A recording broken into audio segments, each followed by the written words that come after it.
Hello दोस्तों। चलिए आज हम लोग स्टार्ट करते हैं तत्वों का आवर्ती वर्गीकरण का नेक्स्ट पार्ट। इस पार्ट में देखेंगे इलेक्ट्रॉन एफिनिटी के बारे में कुछ इंपॉर्टेंट पॉइंट देखेंगे। इसके अलावा इलेक्ट्रॉन बंधुता जिसको इलेक्ट्रॉन एफिनिटी बोलते हैं वो किन किन फैक्टर के ऊपर डिपेंड करता है, ये सारा हम लोग आज देखेंगे। चलिए दोस्त स्टार्ट करते हैं आज का सेशन। देखिए वो पॉइंट है इलेक्ट्रॉन बंधुता के संबंध में। इलेक्ट्रॉन बंधुता के संबंध में कुछ पॉइंट, कुछ मुख्य पॉइंट, जिसमें सबसे पहला पॉइंट है जब परमाणु में इलेक्ट्रॉन को प्रविष्ट कराने में, अर्थात कि O2 oxygen, O minus oxygen है, इस ऑक्सीजन में हम एक इलेक्ट्रॉन को प्रविष्ट कराते हैं। प्रविष्ट कराने पर यदि एनर्जी, यदि ऊर्जा क्या होती है, मुक्त होती है, ऊर्जा मुक्त होती है, तब इलेक्ट्रॉन की बंधुता धनात्मक होती है। अर्थात क्या कि कोई परमाणु लीजिए, उसमें एक इलेक्ट्रॉन को डालिए। यदि आप एक इलेक्ट्रॉन को डाल रहे हैं परमाणु में, डालने में क्या प्रविष्ट कराना, उसके बाहरी सेल में इंटर कराना, इंटर कराते हैं और ऊर्जा क्या होती है, मुक्त होती है। तो यदि ऊर्जा मुक्त होती है तब इलेक्ट्रॉन बंधुता क्या होगी, धनात्मक होगी। नेक्स्ट पॉइंट दोस्तों देखिए क्या है, ऋणाविष्ट आयन अनप्रविष्ट होने वाले इलेक्ट्रॉनों को विकर्षित करती है। अर्थात एक बार जब इलेक्ट्रॉन इंटर कर गया तो ऑक्सीजन पे चार्ज आ गया माइनस, सिंपल सी बात है। वही माइनस में, ऑक्सीजन माइनस में एक इलेक्ट्रॉन को और हम इंटर कराते हैं। क्या कहा दोस्तों, एक इलेक्ट्रॉन को और इंटर कराते हैं तो ये होता है O-2। तो देखिए दोस्तों क्या होता है, यहाँ ये माइनस है और ये भी क्या है, माइनस है। दोनों माइनस माइनस के बीच में क्या होती है, रिपल्सन होती है। क्या होती है, रिपल्सन होती है। जब रिपल्सन होगा फिर भी मेरा टारगेट ये होता है इलेक्ट्रॉन को हम इंटर कराए। क्या टारगेट दोस्तों है, इलेक्ट्रॉन को इंटर कराए। इसके लिए हमें एनर्जी देना पड़ता है। जब एनर्जी देते हैं तो इलेक्ट्रॉन बंधुता जो है ऋणात्मक हो जाती है। क्या होती है, इलेक्ट्रॉन बंधुता ऋणात्मक होती है। जैसे देखिए लिखा हुआ क्रिया, क्या ऋणाविष्ट आयन अन्य प्रविष्ट होने वाले इलेक्ट्रॉन को विकर्षित करता है। बात सही है। ये आयन जो देख रहे हैं आप, ऋणाविष्ट आयन है। ये जो आयन देख रहे हैं ऋणाविष्ट आयन है। इसमें हम इलेक्ट्रॉन को इंटर करेंगे। यदि हम इलेक्ट्रॉन को इंटर कराते हैं, इंटर कराते हैं ऑक्सीजन माइनस में, तो दोनों के बीच क्या होती है, रिपल्सन होती है। क्या होती है, रिपल्सन होती है, अर्थात विकर्षण होता है। अतः ऐसे आयन में एक और इलेक्ट्रॉन प्रविष्ट कराने के लिए बाहर से ऊर्जा देना पड़ती है। मैंने बताया था कि यदि मान लीजिए ऋणाविष्ट आयन में एक इलेक्ट्रॉन को और इंटर कराते हैं तो आपको क्या करना पड़ेगा, बाहर से एनर्जी, बाहर से ऊर्जा देना पड़ता है। ऐसी स्थिति में इलेक्ट्रॉन बंधुता ऋणात्मक होती है। इस कंडीशन में जो इलेक्ट्रॉन बंधुता होता है वो क्या होती है, ऋणात्मक होती है। जैसे एग्जांपल लीजिए, इलेक्ट्रॉन बंधुता ऋणात्मक। तो दिक्कत दोस्तों क्या आए, देखिए नेक्स्ट पॉइंट देखिए क्या है। जैसे देखिए एग्जांपल क्लियर लिया गया, देखिए क्या, ऑक्सीजन है, दो इलेक्ट्रॉन दिए, ऑक्सीजन देखिए ऋणात्मक हो गया, -2 हो गया। इससे ये क्या पता चलता है कि यदि आप ऋणाविष्ट में किसी भी प्रकार का इलेक्ट्रॉन को एक्स्ट्रा देना चाहते हैं तो पहले वाला जो ऋणायन है, अब जो इलेक्ट्रॉन का ऋणायन है, दोनों के बीच रिपल्सन होगा। इसलिए हमें बाहर से एनर्जी प्रोवाइड करना पड़ता है ताकि ऋणाविष्ट आयन फिर से एक इलेक्ट्रॉन लेकर अधिक ऋणाविष्ट आयन का फॉर्मेशन करे। जब हम बाहर से एनर्जी देते हैं दोस्तों, तब वो होता है इलेक्ट्रॉन बंधुता ऋणात्मक हो जाती है। अक्रिय गैसों की इलेक्ट्रॉन बंधुता ऋणात्मक होती है। अर्थात क्या कि जो भी अक्रिय गैस है, जैसे हो गया helium, neon, argon, krypton, xenon और रेडॉन, ये सब क्या होती है? अक्रिय गैस होती है। अक्रिय गैस का मतलब है जल्दी, मतलब जो ऐसा गैस जो रिएक्शन नहीं करता हो, यदि करता भी हो कम से कम यौगिक का निर्माण करती है। वही बोल रहा है अक्रिय गैसों की भी इलेक्ट्रॉन बंधुता ऋणात्मक होती है। इसका कारण यह है कि एक तत्व अपना अस्थायी इलेक्ट्रॉन विन्यास को कायम रखने की प्रवृत्ति रहता है। अर्थात ये नियोन हो गया, आर्गन हो गया, क्रिप्टन हो गया, जेनॉन हो गया, रेडॉन हो गया, ये सब जो है ऑक्टेट को कंप्लीट रखता है। ये सब का नेचर है कि अपने अस्थायी इलेक्ट्रॉनिक विन्यास को कायम रखे। फिर भी यदि हम इलेक्ट्रॉन देना चाहते हैं तो क्या करना पड़ेगा?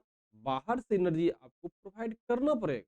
यदि आप बाहर से एनर्जी प्रोवाइड नहीं करते हैं तो निश्चित तौर पे वो इलेक्ट्रॉन को नहीं ले पाता है। यदि हम एनर्जी बाहर से देते हैं तो निश्चित तौर पे वो इलेक्ट्रॉन बंधुता जो है क्या कहलाएगा दोस्तों? ऋणात्मक कहलाएगा। क्या कहलाएगा दोस्तों? ऋणात्मक कहलाएगा। इलेक्ट्रॉन बंधुता का धनात्मक मान जितना ही अधिक होता है, इलेक्ट्रॉन बंधुता का धनात्मक मान जितना ही अधिक होता है, उस परमाणु में अधातुई गुण उतना ही अधिक होता है। क्योंकि दोस्तों हम जानते हैं अधातु जो है इलेक्ट्रॉन को लेने का काम करता है। जो भी अधातु है, चाहे फ्लोरीन लीजिए, चाहे क्लोरीन लीजिए, चाहे ब्रोमीन लीजिए, चाहे आयोडीन लीजिए, चाहे ऑक्सीजन लीजिए, सल्फर लीजिए, नाइट्रोजन लीजिए, फास्फोरस लीजिए, ये सब जो अधातु है इलेक्ट्रॉन लेने का काम करता है। और जब इलेक्ट्रॉन लेने का काम करता है, ये सब जब इलेक्ट्रॉन लेते वक्त, एक इलेक्ट्रॉन लेते वक्त एनर्जी को रिलीज करता है। हम कह सकते हैं जब पहला इलेक्ट्रॉन अधातु लेता है तो इलेक्ट्रॉन बंधुता धनात्मक होता है। लेकिन जब दूसरा इलेक्ट्रॉन वही अधातु लेगा तो इलेक्ट्रॉन बंधुता जो है ऋणात्मक हो जाता है। क्योंकि दूसरा इलेक्ट्रॉन लेते वक्त क्यों ऋणात्मक हो जाता है? जो बताए थे, पहला इलेक्ट्रॉन लेने के बाद, पहला इलेक्ट्रॉन लेने के बाद अधातु पे ऋणात्मक आयन जनरेट होता है। वो ऋणात्मक आयन जो नेक्स्ट इलेक्ट्रॉन आ रहा है उसके साथ रिपल्सन करता है, जिससे इलेक्ट्रॉन बंधुता का मान धनात्मक नहीं होकर ऋणात्मक हो जाता है। धातु की तुलना में अधातु की इलेक्ट्रॉनता अधिक होती है। बात सही है। धातु आज तक कभी सुने हैं आप कि धातु जो है अर्थात मेटल जो है इलेक्ट्रॉन को लेता है? तो नहीं लेता। और धातु जो है इलेक्ट्रॉन लेता नहीं है, धातु हमेशा इलेक्ट्रॉन देता है। लेकिन अधातु जो है आसानी से इलेक्ट्रॉन ले लेता है, लेकिन अधातु आसानी से इलेक्ट्रॉन देता नहीं है। इसलिए यहां बोला धातु की तुलना में अधातुओं की इलेक्ट्रॉन बंधुता क्या दोस्तों होती है? अधिक होती है। अब आते दोस्तों देखिए क्या है, इलेक्ट्रॉन बंधुता का मान किन किन बातों पर निर्भर करता है। अर्थात कि इलेक्ट्रॉन बंधुता जो है किस किस फैक्टर पर निर्भर करता है, हम वो अभी देखेंगे। सबसे पहला दोस्तों है इस फैक्टर परमाणु का आकार। क्या फैक्टर है? परमाणु का आकार। दूसरा है प्रभावकारी नाभिकीय आवेश। क्या दोस्तों है? प्रभावकारी नाभिकीय आवेश। तीसरा है भीतरी इलेक्ट्रॉनों का आवरण प्रभाव। क्या है? भीतरी इलेक्ट्रॉनों का आवरण प्रभाव। ये तीन फैक्टर है जिसके ऊपर इलेक्ट्रॉन बंधुता निर्भर करता है दोस्तों। अब देखिए दोस्तों आते हैं आखिर आवर्त सारणी में आपको लेफ्ट से राइट जाने से क्या होगा, आप बंधुता में, इलेक्ट्रॉन बंधुता में क्या प्रभाव पड़ेगा, ऊपर से नीचे आने के क्रम में इलेक्ट्रॉन बंधुता में क्या काम, क्या कैसे वर्क करेगा दोस्तों, हम लोग वो आज देखते हैं। जैसे कि आवर्त सारणी के किसी आवर्त में बाएं से दाएं जाने पे परमाणु का आकार घटता है, ये तो शुरू से बता रहे दोस्तों आपको कि आप लेफ्ट से राइट जाइए, परमाणु का आकार घटेगा, अतः इलेक्ट्रॉन बंधुता का मान बढ़ेगा। तो सवाल दोस्तों ये है, आखिर होता कैसे दोस्तों, हम लोग ये देखेंगे। देखिए एग्जांपल में, जैसे आप लिथियम लीजिए, उसके बाद बेरिलियम लीजिए, बोरोन लीजिए, कार्बन लीजिए, नाइट्रोजन लीजिए, ऑक्सीजन लीजिए, फ्लोरीन लीजिए। हम जानते हैं लिथियम का आकार सबसे बड़ा है, बेरिलियम का आकार थोड़ा उससे छोटा है, बोरोन का आकार उससे भी छोटा है, कार्बन का आकार उससे भी छोटा है, नाइट्रोजन उससे भी छोटा है, और ऑक्सीजन कुछ ऐसा है, और फ्लोरीन का सबसे छोटा है। अब देखिए क्या है, यहाँ पे प्रोटॉन है सेंटर में, हम जानते हैं हमेशा क्या होता है, प्रोटॉन होता है दोस्तों, और हम इलेक्ट्रॉन देना चाहते हैं सब में, देखिए क्या हो रही है, इलेक्ट्रॉन देना चाहते हैं दोस्तों, सब में देना चाहते हैं। तो इलेक्ट्रॉन लेने के बाद ये Li प्लस बनेगा, ये Be प्लस बनेगा, ये बोरोन प्लस बनेगा, कार्बन, सॉरी, जब इलेक्ट्रॉन लेगा तो दोस्तों माइनस बनता है, Li minus, Be minus, boron minus, carbon minus, nitrogen minus, oxygen minus, fluorine minus. अब सवाल दोस्तों यहाँ ये है कि अधिक स्पीडली इलेक्ट्रॉन लेगा। तो देखिए यहाँ, देखिए इलेक्ट्रॉन यहाँ पर दोस्तों है, ये दोनों सेंटर के बीच का डिस्टेंस क्या है, बहुत ज्यादा है, लेकिन यहाँ देखिए कितना डिस्टेंस कम है दोस्तों, देख लीजिए, क्योंकि फ्लोरीन का आकार छोटा है, इसीलिए जो केंद्र में प्रोटॉन है, वो प्रोटॉन आसानी से फ्लोरीन को अपनी ओर अट्रैक्ट कर लेता है। क्या दोस्तों करता है, अपने और आसानी से वो अट्रैक्ट कर लेता है। लेकिन यहां जो लिथियम में आप देख रहे हैं, लिथियम में क्या होती है, यहां पे अट्रैक्ट नहीं कर पाती है दोस्तों।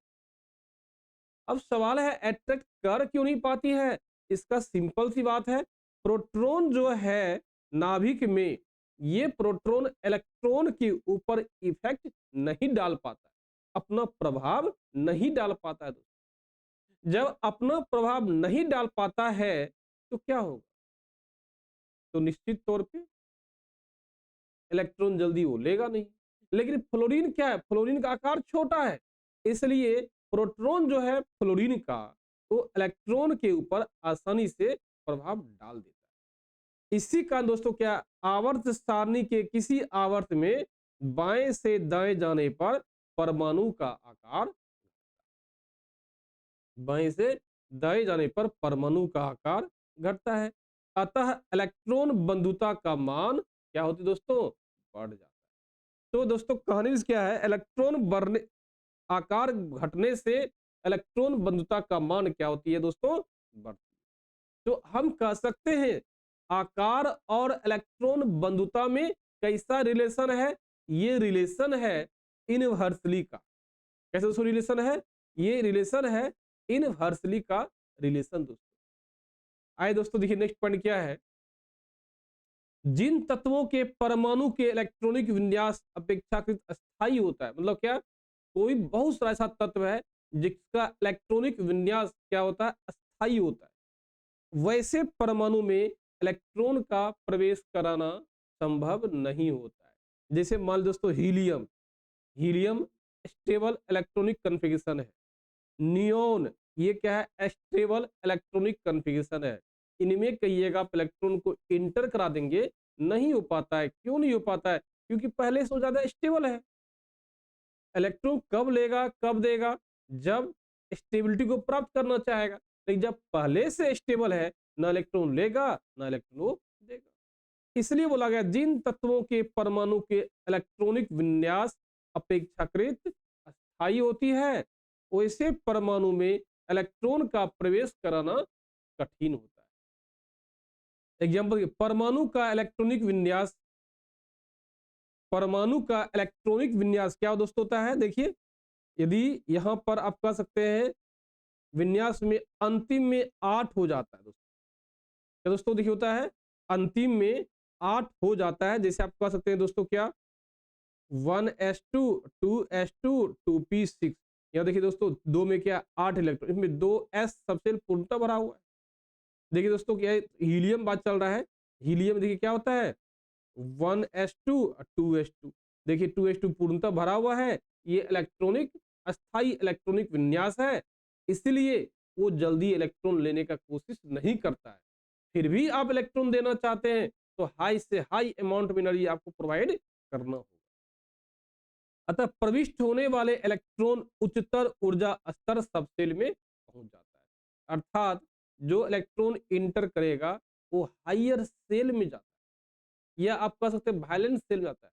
इसी प्रकार बेरिलियम परमाणु की इलेक्ट्रॉन बंधुता ऋणात्मक होती है। तो बेरिलियम परमाणु की इलेक्ट्रॉन बंधुता ऋणात्मक क्यों होती है? क्योंकि बेरिलियम का देखिए इलेक्ट्रॉनिक कॉन्फ़िगरेशन होता है 1s2 2s2 होता है, हाइड्रोजन हीलियम लिथियम बेरिलियम 4। देखिए दोस्तों क्या होता है स्टेबल है, एस जो है पूर्णतः भरा हुआ है, इसलिए हम कहते हैं बेरिलियम का इलेक्ट्रॉन बंधुता दोस्तों क्या होती है ऋणात्मक होती है। क्यों? क्योंकि वो जल्दी इलेक्ट्रॉन लेने का कोशिश नहीं करता। जैसे एग्जांपल लीजिए नाइट्रोजन परमाणु का इलेक्ट्रॉनिक विन्यास देखिए क्या होता है 7 होता है, 1s2 2s2 और 2p3 होता है। जब देखिए दोस्तों क्या है p में अधिक से अधिक इलेक्ट्रॉन 6 रहता है, आधा इलेक्ट्रॉन 3 होता है। तो आप कह सकते हैं यहाँ पर जो p ऑर्बिटल है वो half filled orbital, half filled orbital है। यदि हाफ फील्ड ऑर्बिटल है वो क्या है मोर स्टेबल होता है। यदि हाफ फील्ड ऑर्बिटल है वो क्या होता है मोर स्टेबल होता है। इसमें 2p सबसेल ठीक आधा भरा हुआ है जो अस्थाई होता है, अतः नाइट्रोजन की इलेक्ट्रॉन बंधुता बहुत ही कम होता है। आप कह सकते हैं दोस्तों कि नाइट्रोजन का जो इलेक्ट्रॉन बंधुता होता है वो बहुत ही कम होता है। आवर्त सारणी के किसी वर्ग में ऊपर से नीचे आने पर, सिंपल दोस्तों बात क्या है आवर्त सारणी में कहीं पे भी आप आइए और ऊपर से नीचे आइए तो हम जानते हैं ऊपर से नीचे आने पर आकार क्या होती है, ऊपर से नीचे आने पे आकार बढ़ता है। हम बच्चे से पढ़ा शुरू से पढ़ा रहे हैं आप लोग को। अतः इलेक्ट्रॉन बंधुता का मान क्या होता है घटता है। मैंने बताया था इलेक्ट्रॉन बंधुता और आकार में कैसा रिलेशन है, इलेक्ट्रॉन बंधुता और आकार में इनवर्सली का रिलेशन है। आकार बढ़ेगा इलेक्ट्रॉन बंधुता का मान घटेगा, और आकार घटेगा इलेक्ट्रॉन बंधुता का मान बढ़ेगा। तो जैसे एग्जांपल ये वर्ग 17 के हाइड्रोजन तत्व फ्लोरीन है, क्लोरीन है, ब्रोमीन है, आयोडीन है। तो आप जैसे जैसे ऊपर से नीचे आते हैं दोस्तों तो आकार में क्या होती है, आकार में इंक्रीमेंट होती है, आकार बढ़ती है। सवाल ये है, लेकिन इलेक्ट्रॉन बंधुता का मान घटती है। जितना टेंडेंसी है जल्दी इलेक्ट्रॉन आयोडीन लेने का उससे कहीं ज्यादा टेंडेंसी है फ्लोरीन में। फ्लोरीन बहुत तेजी से इलेक्ट्रॉन लेती है, उतना तेजी से इलेक्ट्रॉन आपका आयोडीन नहीं ले पाती है। क्यों नहीं ले पाती है? क्योंकि आयोडीन का आकार क्या है सबसे ज्यादा बड़ा है हैलोजन ग्रुप में। आए दोस्तों फ्लोरीन की इलेक्ट्रॉन बंधुता क्लोरीन से कम होती है। देखिए फ्लोरीन है क्लोरीन है दोस्तों, यह एक एक्सेप्शन है, एक्सेप्शन है कि फ्लोरीन नियमता क्या बोलता है ऊपर से नीचे आने पर क्या होना चाहिए, इलेक्ट्रॉन बंधुता का मान घटना चाहिए। क्यों घटना चाहिए? क्योंकि आकार क्या होती है बढ़ती है। लेकिन पूरे पीरियडिक टेबल में इस ग्रुप नंबर 2 में और पीरियड नंबर 2 में पीरियड नंबर 3 में